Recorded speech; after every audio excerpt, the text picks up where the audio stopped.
Did you know that fashion is responsible for a large part of the pollution in the world?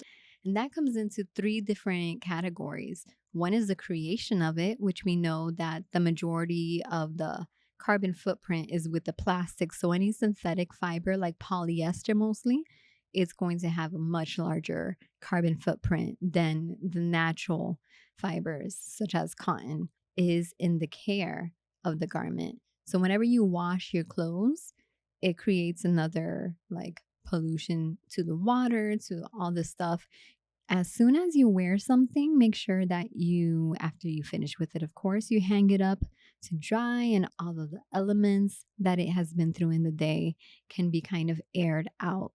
So that will keep you from having to wash it as often. But I know that we all want to smell good. So I completely understand either way. The third one is in the disposal of these clothes. And because they are a lot of synthetic fibers, which polyester is the most known, I think, in all of our clothes, or they are a blend, they are thrown out.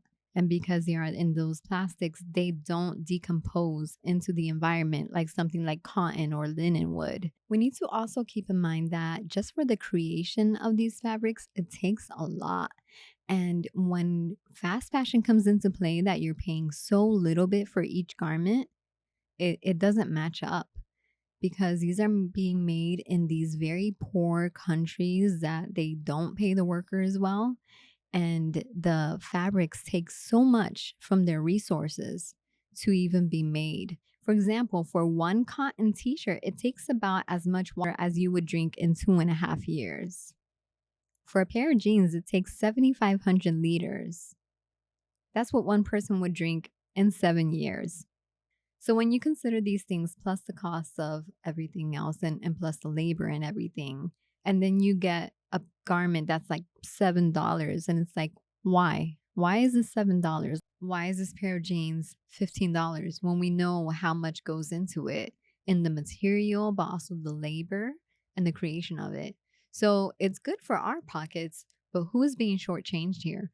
Are we enabling human trafficking? Are we enabling these poor practices? So let's instead be good stewards of the money that God has given to us. Research the companies that we are investing in because those are investments that we make. Anytime that you give your money to someone, that's an investment. Only give your money to people that you actually want to grow, right? Let's be good stewards of the finances God has given us.